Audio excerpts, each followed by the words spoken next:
Well, Arthur, thank you so much for being here. It's an absolute pleasure to have you. Thank you. I've been looking forward to it. Oh, good. I guess based on the pre-talk, it's probably still inappropriate to call you an honorary Latter-day Saint, but you do have some relationship. I'm not sure what it means. Does that mean do the honoraries go to heaven or not? Yes. You've had some relationship over the years with the church and with I spent a lot of time in Utah, and if I had any good sense, I'd live here. It's a wonderful place, and it's a community I feel a lot of affinity with and a lot of affection and love for. Yeah. I first came, I think, is 2007. I had a great friend named Gary Cornea, who is the dean of the business school at BYU, and he was guest lecturing at the university where I was teaching. He said, "You should come out to BYU and give it a look," and sure enough, I got there. I just fell in love with the place. So I did a Friday Forum. Was the first big talk I ever gave at BYU, which is this big thing at the the basketball pavilion. Yeah, the Marriott Center. Yeah. I gave a talk on charitable giving, who gives and who doesn't. And of course, LDS can we do give. Yes. And it was being broadcast on BYU TV. I had no idea what the reach is. Yeah. And then I gave the talk, and I got in the car, and I went, drove down from Happy Valley down to Salt Lake and went to the airport. People were recognizing me in the airport 2 hours after I'd given my talk. I thought, broader reach than you thought. Broader reach than I thought. Yeah. Sure enough, it was lovely. And so, but ever since then, every year I've done stuff. Now my secondary academic affiliation is UU. And I go to BYU to do something every year. I just love it here. That's awesome. I love the people, and there's just such synchronicity of values, of Christian values. Yeah. And I really value it a lot. Love hearing that. Mm-hmm. What was the story that you told in the Friday Forum?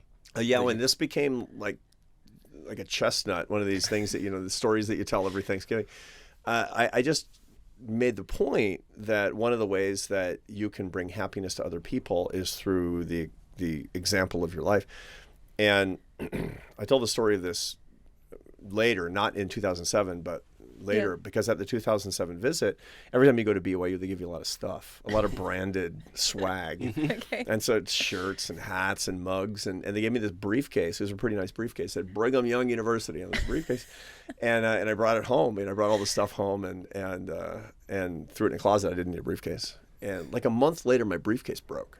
Oh. And it was brand new, and I was annoyed about it. I was complaining about it to my wife. I said, "Honey, I just bought this briefcase, this cheap piece of junk. The handle breaks." She's like, "Well, why don't you go get that Mormon briefcase I gave you from the closet?"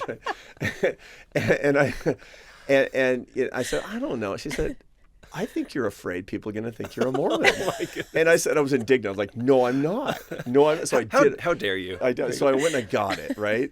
And I put all my stuff in. I started carrying it around. And I'm on the road all the time. And I've been on the road for years and years and years. I do like 150 speeches a year on the road. So, and I'm in airports constantly. And when you're carrying branded swag, people read it and they look at you and they kind of make this assessment. And it was weird because I could read people's minds. They were looking at my briefcase and looking at me and going, "Oh, that's a Mormon guy." It's a Mormon, yeah. And I'm like, no, I mean, false advertising. So, but then a weird thing happened, which I noticed that it was changing my behavior. It was carrying this BYU briefcase, this LDS briefcase. I was being nicer. I didn't want to besmirch the well-earned reputation of kindness of the LDS nice community. Of you. So I'm like standing in line after getting bumped from a flight. I'm like, "It's okay," and then I realized I stopped carrying cups of coffee. Okay, I was going to ask. Because I'm an inveterate coffee drinker. I'm a Catholic, which means it's part of the religion. Yeah. And like, it's against your religion. It's like you have to in my religion.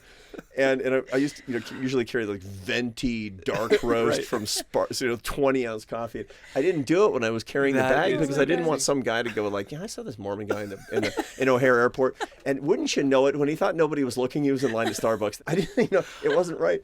It was improving my life. In other words, just to carry the LDS briefcase. And so I'm like, "Thank you for the briefcase," because it turns out that you could save the world. Just give everybody in the world a briefcase, and it might be as effective as the mission. Just carry it around. Trust me. Yeah. It has this magic effect. I called it my magic briefcase, and from then on, now every time I come to Utah, somebody yells out from the audience, "Tell the briefcase story." Oh, that's now a lot more people know it. amazing. Yeah, Oh, that's I love awesome. it. That's Well, thank you. amazing. That's very, very kind of you to be careful not with our reputation. Protect our I know. reputation. And I love your reputation because it's well earned. This is the thing. Is the reason I love to come here, because people they have a goodness and kindness to them. That is the essence of the Christian witness. Yeah. You shall know us by our fruits. Yeah. That's beautiful. Thank you. Yeah. Well, thank you again for being here. It's just I love it. Yeah, it's our honor and pleasure. We're here to talk about this book, Build the Life You Want. It's a beautiful book. Thank you. I want to start out with I guess a preface saying that I always approach books on happiness with what may be a healthy amount of suspicion. And suspicion may not even be the right word. It's skepticism. Some skepticism potentially. Well earned. Yeah. And part of it I've realized for me is that as a person, who was raised religious, I have this idea that the purpose of life is to be sort of like self-emptying. It's like it's not about me, it's about everybody else. And so sometimes when I encounter positive psychology or books on happiness, I'm kind of like, well, that's not the point. Like this shouldn't be about me just attempting to feel better. Right. I know that you thought about this, and you actually do address it in the book. Could you start there and maybe like how you think through that? Yeah, no, and the first day of class, I teach a class at your alma mater at Yes. the Harvard Business School called Leadership and Happiness, and right now it's one of the most popular electives at HBS. I have 180 students enrolled. I have 400 on the waiting list. Yep. Wow. I've got an illegal Zoom link they think I'm not aware of. And it's like their parents are watching the class by about the third week. And the reason is because they want to be happier people. Everybody wants to be happier. It's the natural order of things. Aristotle talked about that. I mean, people want to be happier, and it's natural, and it's good to want to be happier. The real question is, what does it mean, and how do you get it? That's really what. And if you're all about selfishness and self-care, here's the punchline: you're not going to get happier. You're not actually going to get happier. So the first day of class, I ask them what it is, and they start talking about their feelings, and I say, beautiful, wrong. Happiness is not how you feel when you're with the people that you love, because happiness isn't a feeling. Feelings are evidence of happiness, like the smell of your turkey is evidence of your Thanksgiving dinner, which is a really important distinction. Happiness is something that is scientifically valid and observable and something that we can study and we can practice and get better at. And a good deal of it is actually transcending yourself. So real happiness is a combination of enjoyment of your life, satisfaction with what you're doing and your accomplishments, and the sense of meaning that you get. And you won't find satisfaction if you're selfish. You won't actually enjoy your life if you're focused on the psychodrama of your boring day-to-day existence. Yeah. You simply won't find meaning unless you understand that you live for something bigger than yourself and you're willing to die for it as well.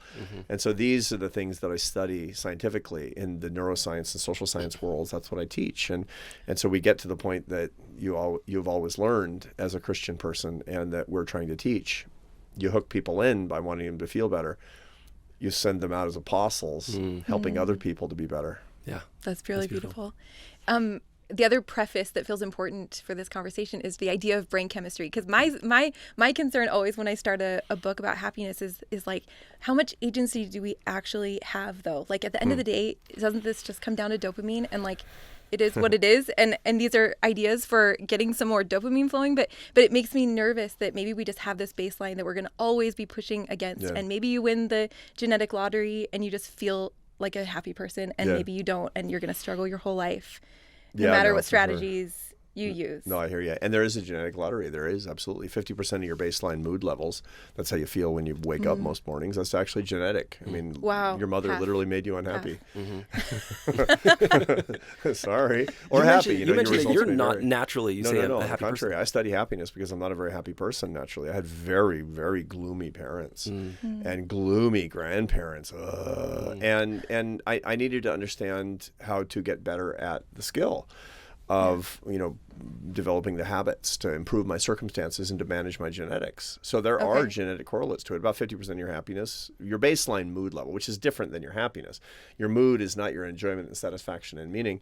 And those are the things that you're actually trying to get better at, such that you can raise your mood level, but also to live a life richer in meaning and satisfaction, and to bring more joy and love to other people, which is really what it means to live a satisfying, good, whole life that's where you're alive, you're living in it. One of the things that I teach my students is that to be a happy person doesn't mean that you're trying to eliminate your unhappiness. Right. Suffering is an incredibly sacred and beautiful thing. That's the only way that we learn and we grow. It's the only way that we can verify that we're actually still alive on Earth is the fact that there's negative experiences and negative emotions. I make my students repeat, my suffering is sacred. Oh, that's beautiful. My suffering has meaning. I'm going to learn from my suffering and to grow as a person as a result. Let's go back to those macronutrients that I love that you call it that of happiness, enjoyment, satisfaction, and purpose. Meaning. Yeah, or meaning. Yeah, Yeah. yeah. How do you talk about how unhappiness sort of plays a part in those? Because I think that was really illuminating for me, that I like the difference, for example, between pleasure and enjoyment feels so subtle until you sort of Yeah. you talk about that when you bring consciousness and connection to pleasure, like that's a totally different experience than pleasure all by itself, and it's not subtle, like unexamined it feels that way. But anyway, talk about that. Sure. And how is unhappiness part of all of those things that can create such depth of happiness in our life, even though there may be negative emotions. There are negative emotions. To begin with, negative emotions are necessary to keep you alive. We have evolved negative emotions to help us understand threats in our environment. They're nothing more than signals. Good feelings and bad feelings don't exist. There are positive and negative emotions to tell you when there are opportunities and threats. That's the machine language of the brain. That's what emotions actually are. If you could somehow suppress to zero your negative emotions of fear and anger and disgust and sadness, you'd be dead in a week. You get run over by a car, you get hunted down by a tiger, depending on your circumstances. Bad things would happen to you. You need those things to be able to react, to be sure. And so we should be grateful for the fact that we have those signals to us, indicating that there are things that we should avoid, for example. But it goes deeper than that, because it turns out that suffering is part of the process that we get to get to the deeper things that give us these satisfactions that we crave. You mentioned enjoyment. People often think of it as the search for pleasure. And we've all met people that their strategy in life is pleasure, is feeling good as much as possible. It never ends well. It never ends well. It ends with addiction and subjugation and the degradation of the human being when you're trying to hit the pleasure centers. The reason for that is that there are structures in the brain that process pleasure, that process that sense of ebullience. And it's called the ventral tegmental area, the ventral striatum. These are parts of the limbic system of the brain. And it feels dang good when you hit the 777 on the one-arm bandit in Vegas. And I realized that this is not an audience that's regularly frequenting the Could you explain what you're talking about there? That's right. But the whole point is that the drugs and alcohol and all addictive things, they touch the pleasure centers in the brain. There are also other ways that we do it in healthy and unhealthy ways. But if your life's philosophy is getting as much pleasure as possible, you'll be tapping those pleasure centers and you'll never have a fully human experience. You'll also become an addict. What you need is not to get rid of pleasures, but to make them complete by adding to things, namely people and memory, which delivers the experience to the prefrontal cortex of the brain. It's the tissue behind your forehead, 30% of your brain by weight, and that's your consciousness. It resides there. The executive centers of your brain. You won't get happier unless you have a true consciousness of these wonderful experiences, which requires that you consume them with other human beings and that you make these memories. So, beer commercials, for example, they never feature a dude alone in his apartment pounding a 12-pack. Right. Right. That's how a lot of people use the product, but that would be pathetic and dangerous. What they show is somebody drinking beer with his friends, which is beer plus people plus memories equals enjoyment, and that's part of happiness, according to their marketing formula. Yeah. And that's actually true. So I tell my kids, all my kids are in their 20s, but I teach my students as well, if there's something that gives you pleasure, feels good, and could be addictive, which most pleasurable things can be, if you're doing it alone, you're probably doing it wrong. Wow. And that's a rule of thumb that usually works. Yeah. Also such a quick fix. Like go find somebody to enjoy this with and do it with like a lot of presence. Yeah, for sure. People will say, well, what about walking in the forest? Not addictive. Right? I see. Not addictive. So it's something that actually can capture your brain neurophysiologically, because you made an important point a minute ago, which is that psychology is just biology. It really is, right? I mean, the big question is, where does the biology come from? Exactly. That's where it really gets heavy and interesting and good and beautiful. Yeah. So on this question of how much agency we have, there's the brain chemistry question, and then there's the circumstances question as well. You sort of start here in the book, and I think you tell the story of your mother-in-law. Who had very difficult circumstances, but had a hard life. Yeah, could you talk a little bit about her? I found that fascinating. Yeah, so my mother-in-law, all of my in-laws are Spanish. So my wife is from Barcelona, and so her family, she grew up in Spain in poverty, and one of the reasons she grew up in poverty is because she was raised by a single mother. Her mother, my mother-in-law, a woman I love like my own mother. I mean, she had a 35-year beautiful relationship with her, and she really taught me a lot. She was actually from the Canary Islands, and she had grown up as a little kid during the Spanish Civil War. Really, really hard, times. Her father was in prison through her growing up. And that didn't leave any sort of trauma or mark on her. On the contrary, that brought everybody closer together, as trying times often do for families. Her problem was, after the greatest thing in her life happened, which she got married, which was the worst thing, which was to a not great husband, my father-in-law. He was chronically unfaithful to her, affair after affair after affair. And finally, when my wife was 6 years old, he took off with another woman and bailed out, didn't pay child support, and they were really poor, and it was hard on her. And to top things off, she was still in love with him. And she would see him out the window coming to work each day from her apartment. And my wife's earliest, these early memories of her mother's watching her cry at the window, and her husband, still her husband, because they never divorced. And one day, she tells me later, because I didn't meet her until she was in her late 50s, after her husband had come back, weirdly, there's so many wrinkles to the story. She says that she had this epiphany, that she was waiting for years for her life, the world outside her, to change so that she could be happy, and railing and being angry with the world and being sad about the world, and waiting around, waiting for somehow somebody to support her economically, and for her husband's heart to turn. And she realized, I can't change the outside world. That's an incredibly inefficient strategy, but I can change the inside world. I can change me. And so she made a little plan. She went back to school. She got her teaching certificate. She got a job. She felt empowered. She made a living. She made her friends. She started to change her relationship to her Catholic faith. She built a better relationship with her family. And the result is, by the time I met her, she was fully alive. And her old man came home. He's like, because it turns out his mistress threw him out. So probably for being unfaithful. Right. And he came home and said, can I come home? And she said, you know what?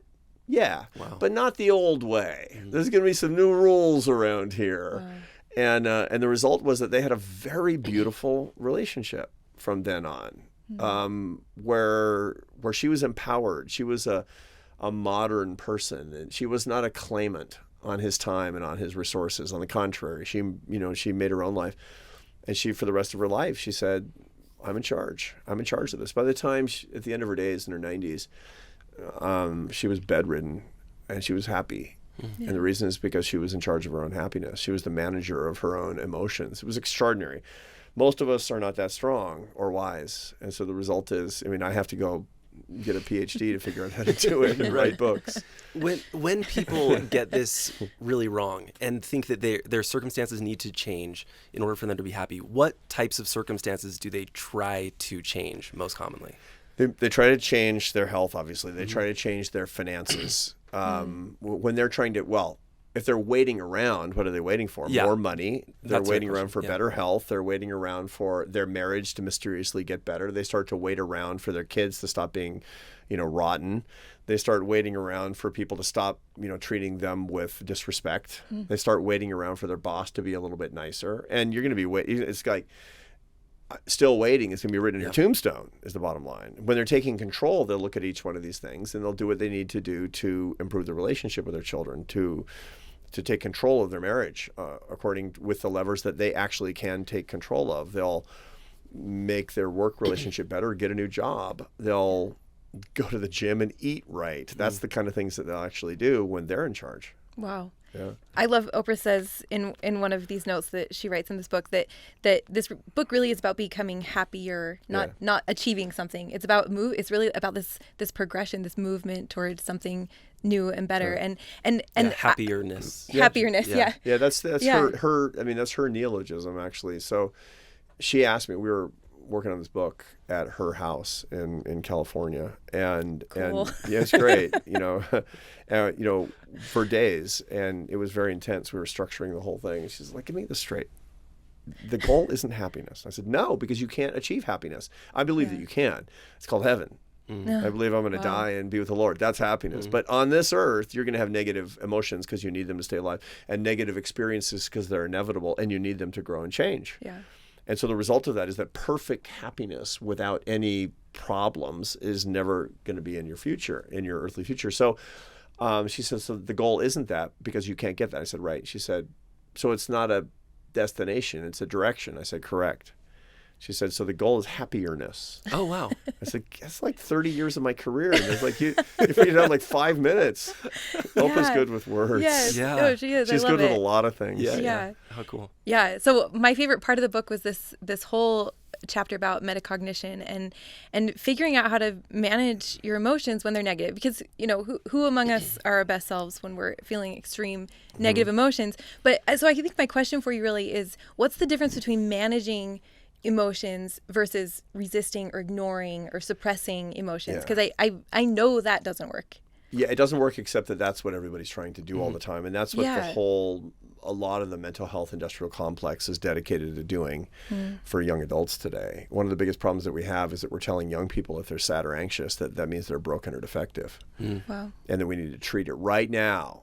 Now, I understand that needing to manage maladapted or exaggerated negative emotions is really important. It can be a serious medical problem. But the idea that if you go to counseling to say, I feel sad and anxious, and they say, well, we got to make that go away, that's really misguided. Everybody listening to us feels sadness and anger and fear and disgust. And that is normal. If you don't feel those things, then you need therapy. I mean, that's really important to figure this out. That and to come to terms with that fact. Yeah. So there's nothing abnormal about it. Quite the contrary. We're trying to bend young people into being abnormal by trying to suppress these emotions, and it's unhealthy. And by the way, it's also impossible. Fascinating. What do you make of Jonathan Haidt's recent work that sort of shows these increases in anxiety and depression, especially among young people? Yeah. So like, John is that Haidt a problem? Yeah, hugely. So John Haidt and I are old friends and colleagues. We go back to when we were both wet behind the ears as academics. Cool. And so we've intersected in our careers, and we've done similar work for a long time. And he's probably the most consequential social scientist of his generation. Wow. His work is that important. Jonathan Haidt, his new book is called The Anxious Generation. Yeah. It's about the effects that screens and social media and safetyism and protecting our kids is having on their anxiety and depression. He's a social psychologist, incredibly good researcher, very adept at using data, and he's a careful data analyst. And he's become totally persuaded that were it not for the way that we treat our kids, which is keeping them inside and giving them screens, they would not be as anxious and depressed as they are. And that the depression and anxiety epidemics have everything to do with screen misuse, social media overuse, the fact that we're not playing, our kids are not playing outside, they're not taking risks, they're not building relationships. And the result of that is kind of what we see. That's his, and that's not normal levels of negative affect. That's exaggerated and unnecessary negative affect because of bad policies and bad parenting. Yeah. So the solution, so it shouldn't be that we should, let our kids stay on screens and then go to therapy, right? It's like we got to solve it. We got to solve this before. Yeah, it's basically like a giving your kid, a bottle of whiskey and then taking them to detox. Right. It doesn't make sense. Now I get it because a lot of people listening to us have kids. And they're thinking, yeah, well, thanks, Brooks. Thanks for your advice to not give them screens, because but there's tons of stuff that we can do, and John Haidt talks about in his work. Yeah, and it's just common sense. I mean, the problem is not tech; it's misuse of tech. Yeah, is what it comes down to. It's like anything else. I mean, you can misuse a phone, you can misuse almost anything that we have in our lives. Yeah, absolutely. You can misuse your relationships in all sorts of dysfunctional ways that can turn something that's good and beautiful, wonderful, in your marriage, and turn it into something that's abusive and rotten. And that's all we're talking about. So we need to learn how to use tech appropriately, and that's what his work is all about. This is certainly a nuanced conversation. I didn't mean to say screens should be outlawed by any means. We had a lot of people do though. A lot of people really do that, but it's not going to happen. It's not going to happen. First of all, and we have a child who, more than our other children, sort of has a happy place in front of screens. He feels just a lot more pressure from the world than our other children do for whatever reason, and he's a sensitive child, probably. Very sensitive, and it's and sometimes that can be a release that we have seen as a good thing that can calm him. So I don't mean to. I don't mean to say there's that. all kinds of ways, and we will learn as a society. The problem is that our brains are still designed for the Pleistocene. Our brains are still accommodated to the environment 250,000 years ago. Yes. And our tech and our society and our culture and it's not in the Pleistocene. We're not walking across the savannah and living in, close-knit hierarchical kin groups in a tropical location. Yeah.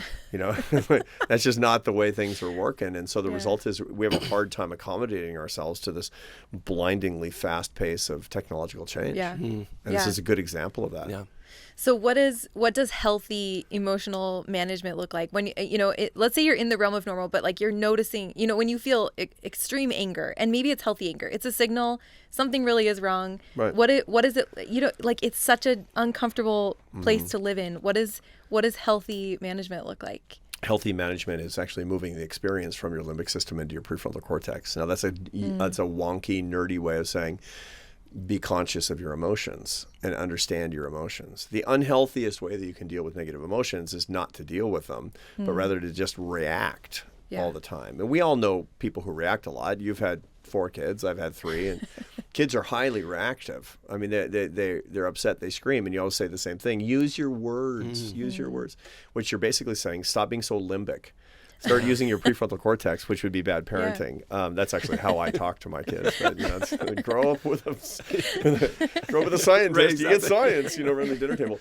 But what that's basically saying is that move the experience into your conscious center so that you understand what these things are and what it's all about. There's many, many techniques for doing that. When your grandmother said, when you're angry, count to 10 before you talk, she's saying, be metacognitive. Metacognition is moving the experience of emotions from the place where they're produced in the limbic system into the place where they can be understood and reacted to appropriately, which is the prefrontal cortex. Yeah. And it takes time to do that, and it takes effort to do that. Some people don't know they're supposed to. Yeah. But the better you get at it, the better off you are. So count to 10. Actually, count to 30. There's research on this. Really? Yeah, really? Count to 30. Okay. Count to 30. 30 seconds while you're imagining the consequences of what you want to say. Oh, wow. So this is really good marriage advice. Not that I'm here to give you marriage advice, but I'm, it's like, hey, I'm older than you. We'll take it. It's like, I've been married 33 years. Trust me on this, kids. Thanks, Gramps. Anyway, but the whole point is that when you get angry with each other, and blurting something out is not the best way to deal with it. The best way to deal with it is to think, here's what I want to say, and there's nothing unhealthy about what I want to say. I'm going to think about it, and I'm going to consider the reaction that I'm likely to get. The response I'm likely to get by saying this thing, and you'll almost certainly at the end of 30 seconds be more judicious and more loving, and that's because your prefrontal cortex is a gift. It's the gift of doing things the way you want to do them. Yeah.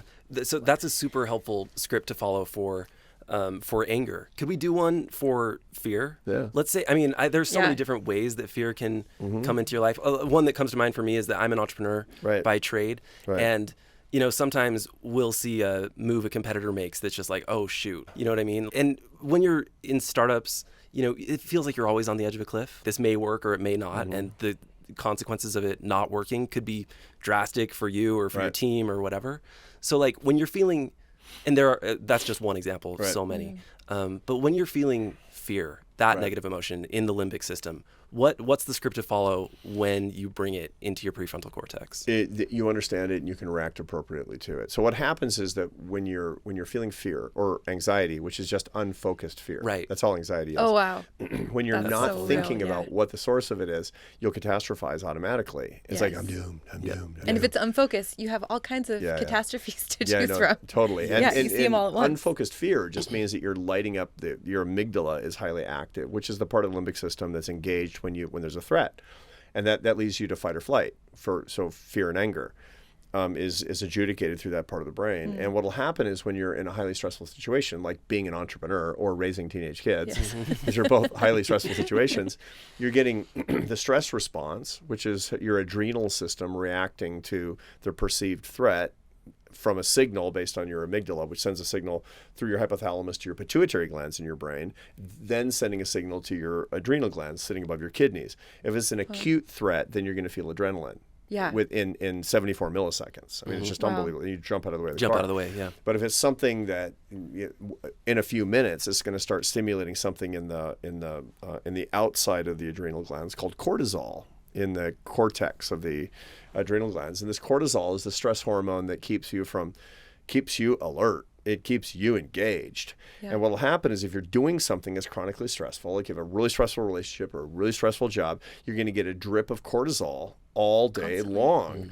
And that's going to be basically alerting you and lighting you up and making it impossible to relax and making it hard to go to sleep, et cetera, making you jumpy, making you irritable with other people. And that's got to become a vicious cycle. It's Especially with and here's sleep. the problem with entrepreneurs, by the way. Entrepreneurs get addicted to it. And so entrepreneurs don't feel alive unless they've got this cortisol drip going on all the time. So the source of your misery is also the source of your That excitement. is interesting. Yes. Which is a real problem. So Yeah. I work with entrepreneurs all the time going, dude, you're addicted to what's going to kill you. Wow. It's like smoking. Yeah. Yeah. The source of your relaxation is your murderous little friend that wants to give you cancer and put you in a box. Right. And so that's how kind of cortisol works for Wow. people who have that Wow. high energy lifestyle, for The- sure. So so you have to deal with it with Thank you. metacognition. That is just, I feel like we've been reading about this for a decade. That is blowing my mind. That was so succinct and crystal clear, and it makes perfect sense. And it's very exciting and disturbing. And Yeah, I mean, Thank you. it's really helped. I mean, Yeah. that's why the science is so cool. yeah, I mean, that's why I teach a science class. Yeah. I don't teach a self-improvement class. Yeah, It's yeah. science Wow. in service of improving your life. Yes.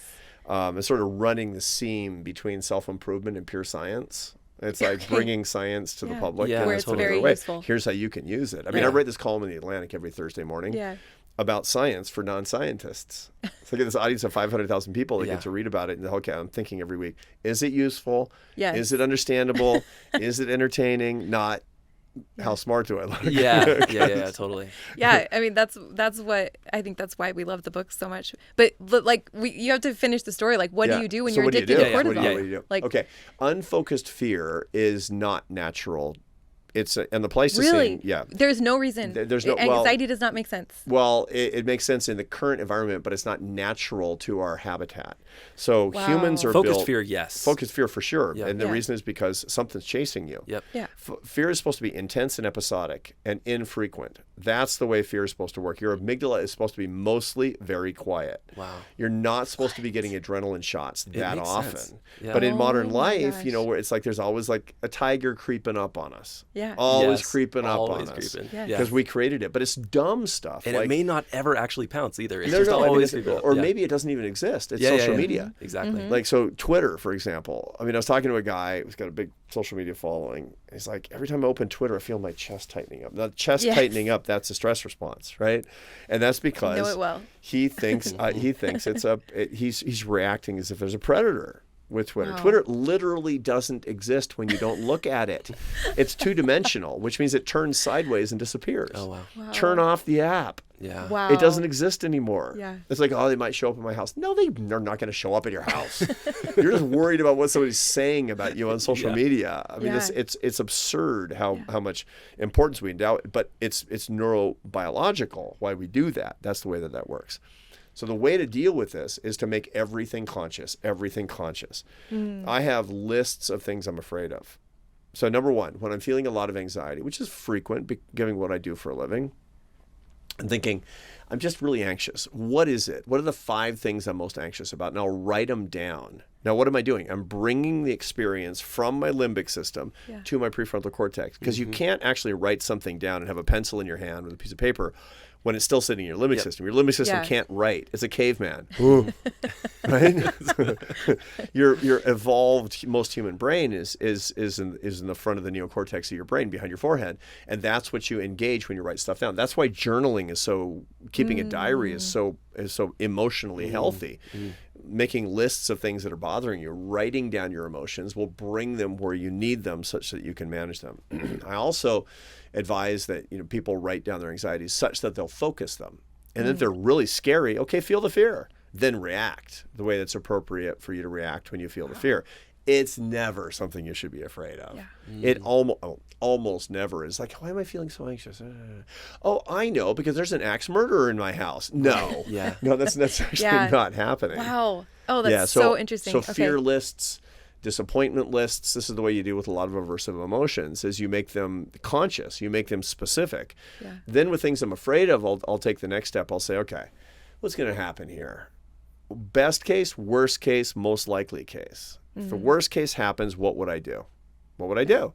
And I make a plan for the worst case, and then I put it away. And I always feel better because I'm Wow. actually relegating the aversive, the negative emotion to the role that it's supposed to have Right. in my neurophysiological Yeah. life. Yeah. Oh my gosh, that is so incredibly useful. And I feel like we've learned that, slowly and in a bumpy way, that when you write it down and you imagine the worst thing happening, you realize that there would be a next step that is obvious. Right. Like if the worst happened, you would actually know what to do. Yeah. I would go to chemotherapy, for example. Right. Like it's like that thing hurts. That thing hurts. That thing, that bump on my leg. That bump on my leg hurts. Yes. Well, why? It's stressing me out. Okay. Best case, it's nothing. Most likely case, it's a little abscess. Small case, small likelihood of a case. Worst case, it's cancer. What would I do if I had cancer? Well, the doctor would tell me what to do, and I would do what the doctor tells me to do.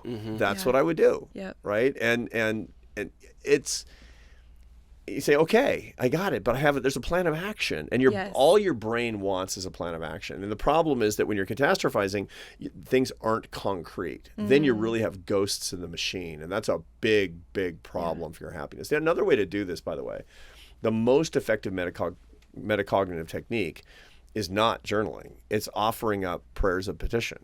Whoa. Prayers really? of petition, for sure. So the formula for prayer, the ideal formula for prayer, according to Christian tradition, LDS, Catholic, all of it, is glory to you, thank you, sorry, help me more. It's those four things. Yeah. It's like, hallelujah, thank you, sorry, please help. That's the sort of the standard formula. So when you sit in prayer, and I recommend that everybody spend serious time in prayer, because this is how you reinforce your friendship with God. And you don't cut off communication with somebody who's your real friend, right? Yeah. And when you do this, when you're actually bringing your concerns to God, Jesus is very clear in the Bible. Ask for what you want.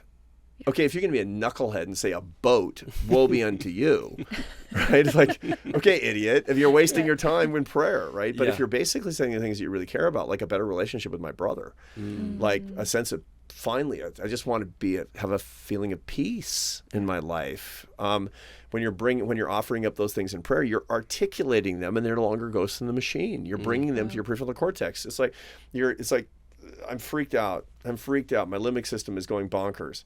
I'm going to deliver it to my prefrontal cortex and then offer it up to heaven. Yeah. Wow. And this is really, really powerful. People always say, I feel so much better after I pray. Well, duh.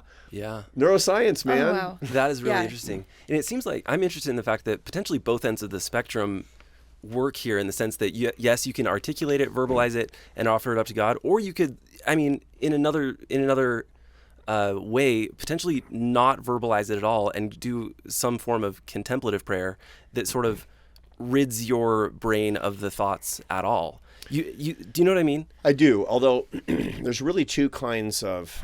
I've done a lot of study of Tibetan Buddhist meditation. I've had a long relationship with the Dalai Lama. I go to Dharamsala, to his monastery, every year, where we do conferences, and we've written together, and we're shooting a documentary as recently as last April, as a matter of fact. And I've studied with his monks. I've studied meditation with his monks. And one of the things that most Westerners don't understand about Tibetan Buddhist, or any Buddhist meditation, is that kind of that single point meditation of emptiness, that feeling of emptiness, is one kind of meditation. Most Americans want that because they want their meditation to bring them more peace. They want to, they're stressed out, and they don't want to be stressed out, is the way that works. And so they want a technique, is the way that works. The Dalai Lama is very critical of that for two reasons. Number one is that's one kind of meditation. Another kind of meditation that's equally prominent in the Tibetan Buddhist tradition is called analytical meditation. In the Catholic tradition, we call it mental prayer. That's where you'll look at a passage in Scripture and deeply try to understand it by thinking about it very, very deeply in the context of your life.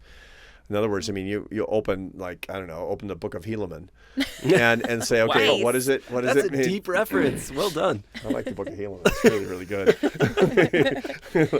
good. We can read too in the Catholic world. It's a legal book, and think, what does this mean for me? What is this trying to tell me about my life? And then offering up something of great concern in your life to God in the context of the scripture that you're trying to read. The scriptures have been given to us because they're teaching us about us. Yeah.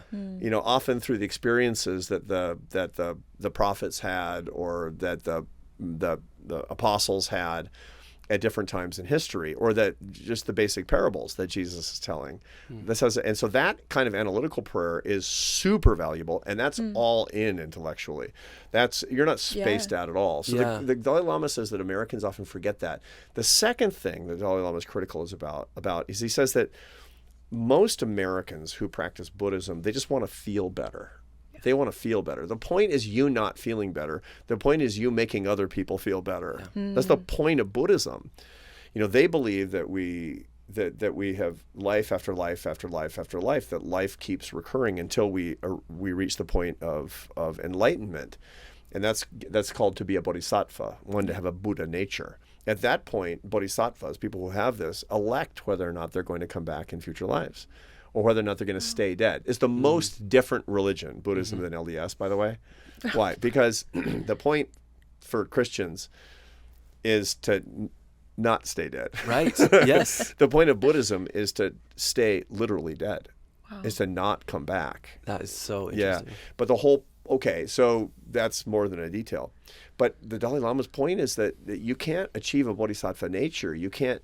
Samsara is the endless cycle of birth and rebirth in Sanskrit. You can't get that if you're just trying to serve yourself with these techniques. If you're going the wrong direction, man. You're trying to lift up the world with your meditation.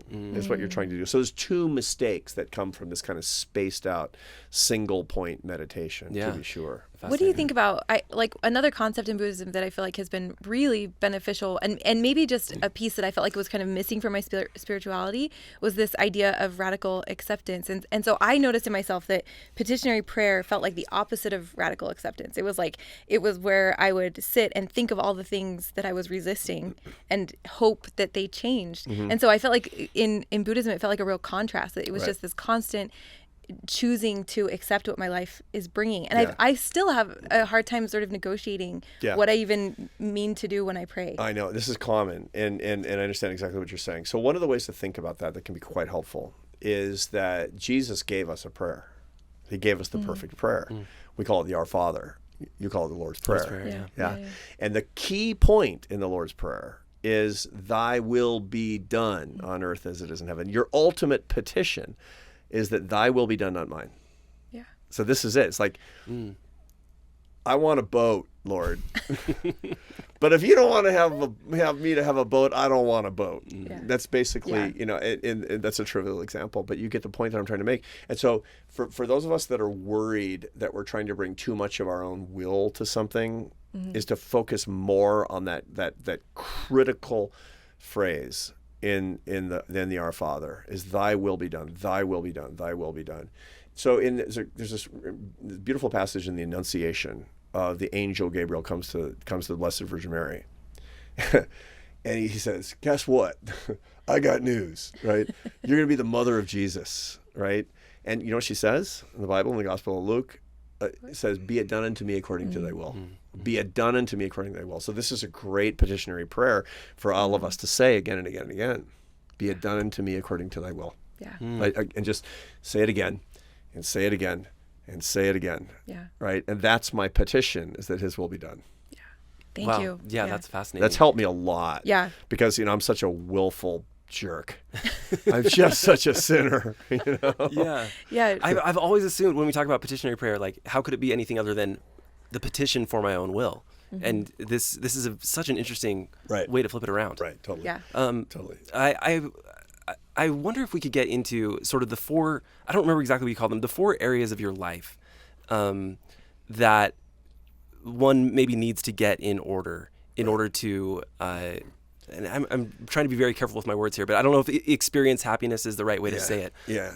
The practices that actually lead people to living to be fully alive. Yeah. Okay. I love that. In this fulsome understanding of happiness. Yeah. Could you talk about what those are? Yeah. So there's a lot of work that people have done about the practices of the happiest people. Yeah. Do they eat broccoli? Do they eat asparagus? Do they do resistance training or high intensity interval training? Yeah. And you can find something. You can find a statistically significant effect in there someplace with respect to mood or whatever. But there's really four big areas of life that people focus on every day who tend to get the highest quality, enjoyment, satisfaction, and meaning. And those four areas are faith, family, friendship, and work that serves others. Those are the big four. Are you putting those in any particular order? No, because you can't measure them in the same way, and so you can't compare them. And we don't have, reliable enough data to say 1 unit of faith versus 2 hours of work. I mean, it's just you can't. They're incomparable units is the way that works. What you find is that the happiest people, the people who have the highest levels of well-being and life satisfaction, and who are comfortable with their discomfort, the most equilibrated people, they tend to practice these things. Now, I don't mean my faith. I mean, it's great. I mean, I recommend Catholicism to everybody. By the way, there's a brochure under each of your seats. But what I mean is that we need to transcend. That we need transcendence, something bigger than ourselves. Yes. So as a scientist, what I find very, very clearly, and you've worked with Lisa Miller, and so you know that she talks about the same thing, and I've worked with Lisa Miller. I took Lisa Miller to see the Dalai Lama. So cool. In April, and she's wonderful because she just has so much love for God. Yeah. So her kind of transcendence is great. I work with Ryan Holiday, the guy who does Stoic philosophy. His transcendence brings lots and lots of happiness, which is a serious study of the Stoic philosophers.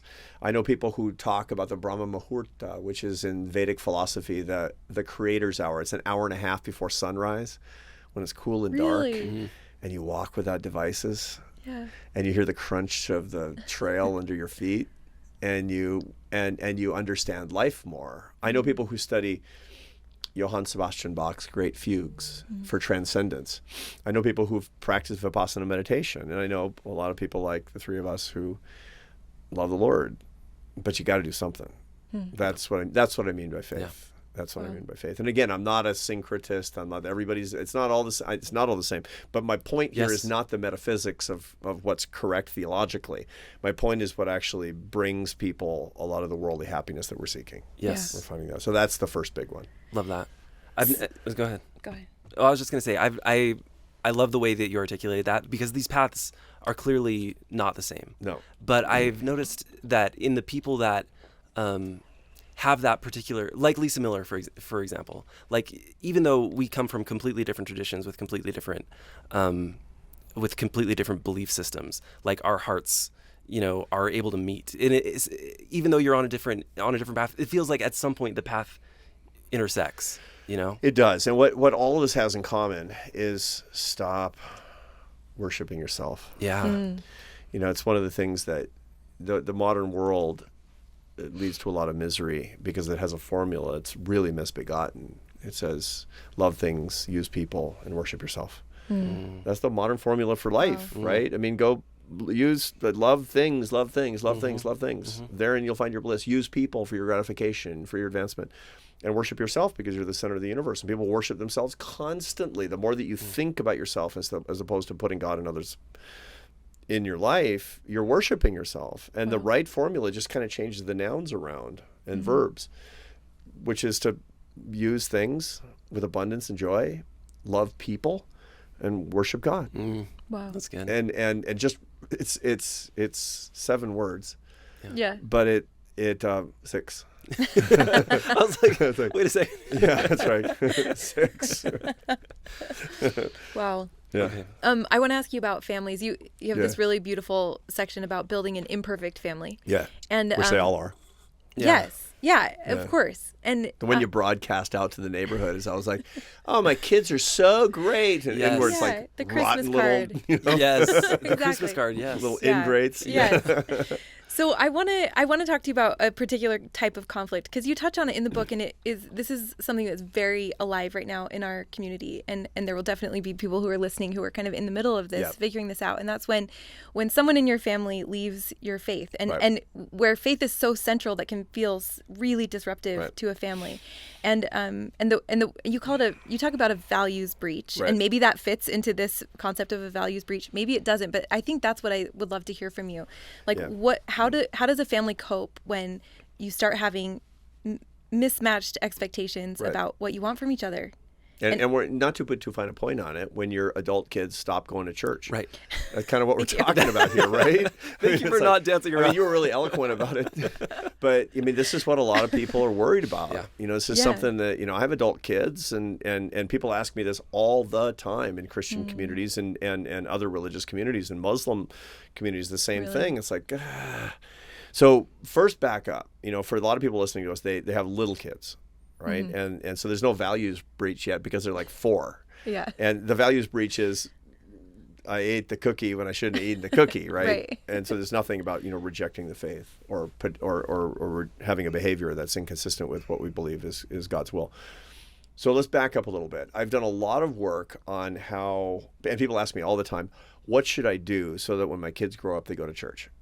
Like that's a big question, right? Really? Yeah. And there's an answer. There's actually an answer. You can't guarantee it. Again, God's will be done. Yeah. God's will be done, not yours, right? And it's really, really, really important when you're having a big crisis. And I've had them. I mean, thank God we're not in a crisis mode because my kids are growing up right now and having their own kids. But there was a time when my son Carlos, when he was in high school, it was like, it was touch and go. It was really, and I remember my wife, she used to pray every night when we'd say our prayers together. She'd say, Lord, you're having a problem with Carlos. How can I help? That's so So good. number one, for all the Christian people listening to us, they're not your kids. my They're gosh. not your kids. They're not your kids. They're Yeah. God's kids, and you're just stewarding it. You're just a helper. You're just a helper. So ask God the kind of help He needs. Ask God for Wow. guidance and wisdom on how you're supposed to help. Yeah. They're not your children. That's And I love again, it. that could be very easily misconstrued, right? When somebody listening from the outside goes, Brooks just said that they're not their parents' children. no, I Understand love what it. I'm saying metaphysically. Yeah. The second thing is basically this: you have to let your kids live their lives.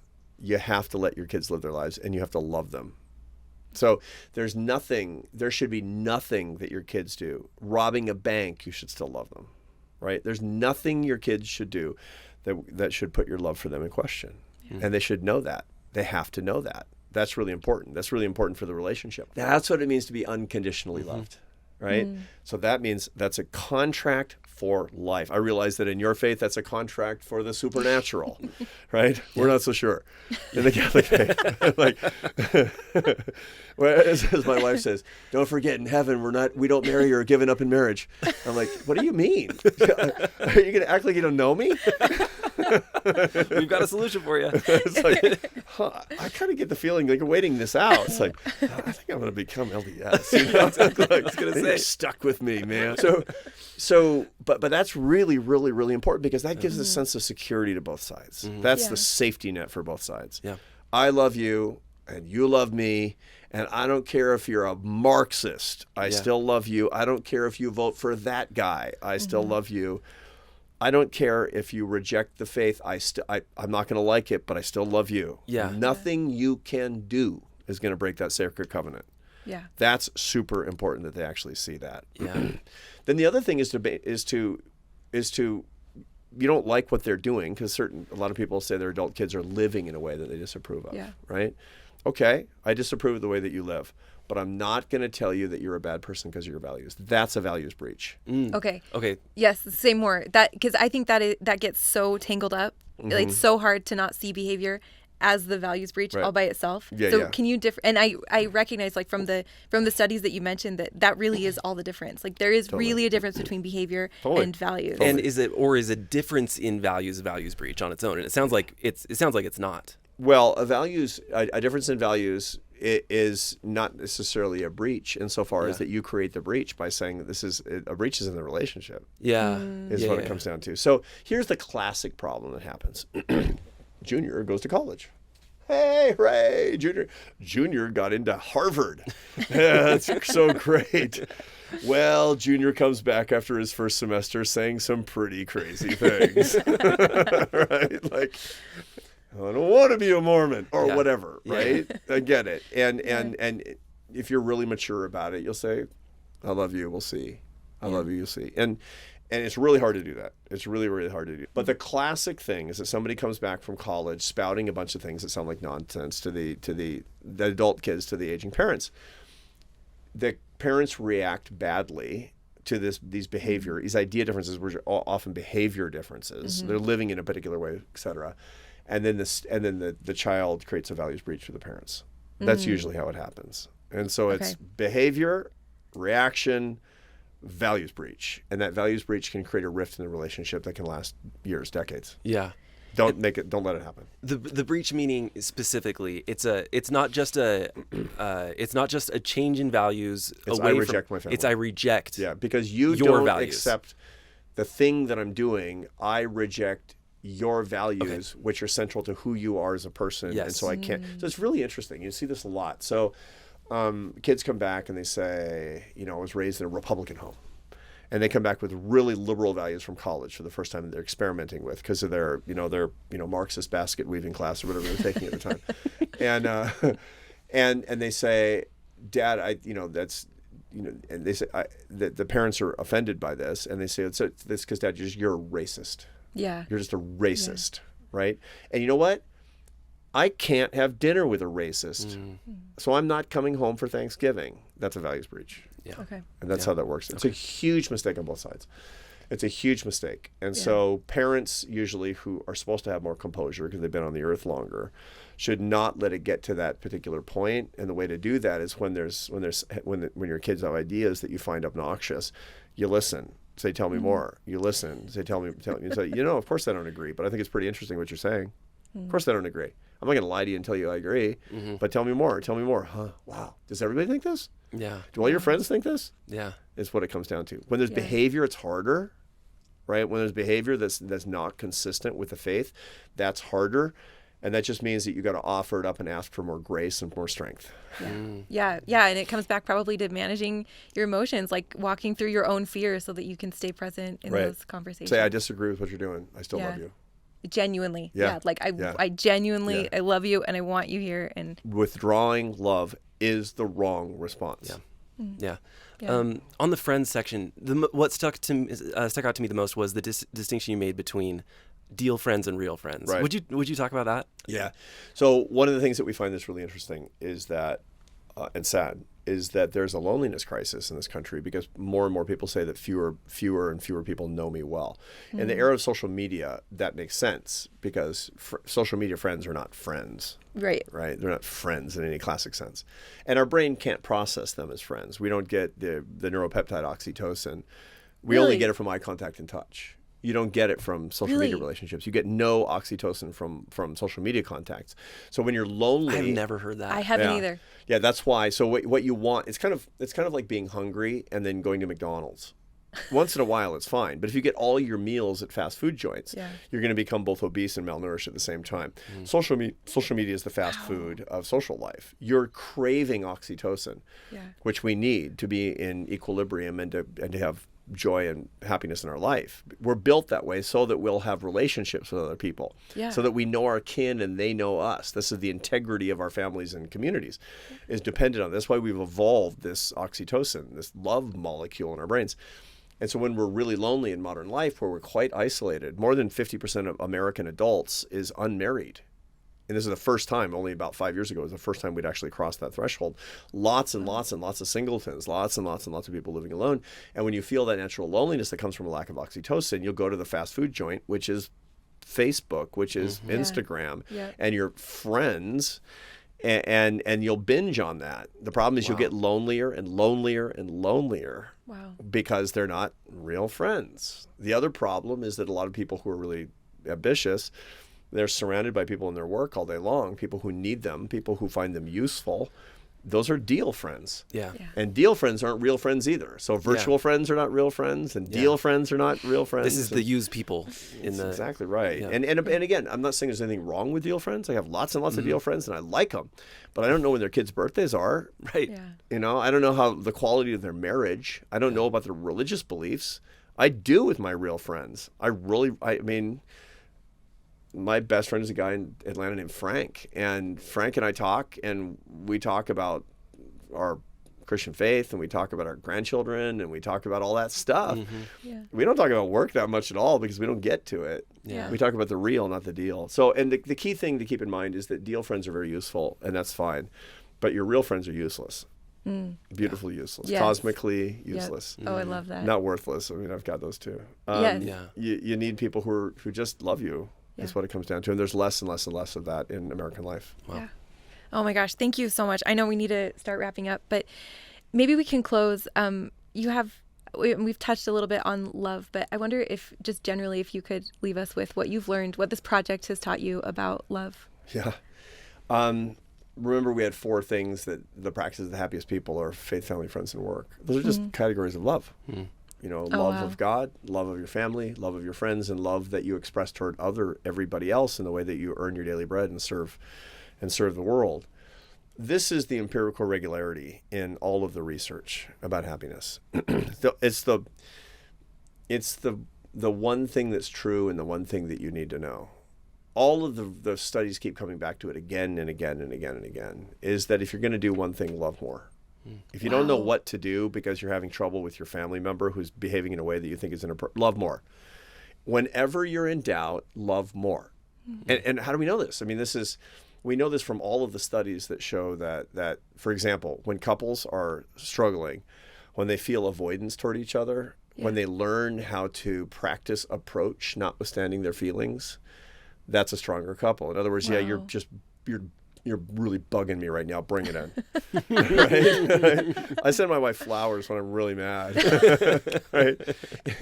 And this is important because love, by the way, is not a feeling. Love is a decision. Wow. Right? To love is to will the good of the other as other. That's St. Thomas Aquinas, based on Aristotle. And perfect love drives out fear, according to the Apostle John. But that means it's a decision to love, a commitment. It's not like to like, which is sentimental. No. It's a steely edge thing. And it's the ultimate thing that we actually can do. That's when I say, when you don't feel love. When you don't feel it, do it more. That's the ultimate balm of Gilead. That's the ultimate thing. It's what we can really do. And interestingly, by the way, right now, I guess, for the sign of the times, given the fact that we're recording this in a terrible election year, that's the most transgressive Christian teaching ever, which is Matthew 5:44. Love your enemies. Yeah. Wow. Pray for those who persecute you. He didn't say like your enemies, because I don't like a lot of my enemies. So what? I'm going to love them. I'm going to decide to love them. And that's the way that we could actually bring these ideas of happiness, but more importantly, the grace and peace of our Lord and Savior to the rest of the world. Arthur, this has been just awesome. Thank you so much for being here. Thank you for the book. Thanks for joining us so far from home. Thank you. I feel at home when I'm in Salt Lake City. I can tell. Yeah, exactly. I don't feel far from home at all. Thank you to you both for what you're doing for all of us. It's our pleasure. Thank you. Yeah. All right, thanks so much for listening. We really hope that you enjoyed this conversation with Arthur Brooks. You can find his book, Build the Life You Want, on Amazon or anywhere books are sold. And if Faith Matters content is resonating with you and you get the chance, we would love for you to leave us a review on Apple Podcasts or wherever you listen. We read all of the reviews and it really helps us to get the word out about Faith Matters, and we appreciate the support. Thanks again for listening, and remember, you can check out more at faithmatters.org.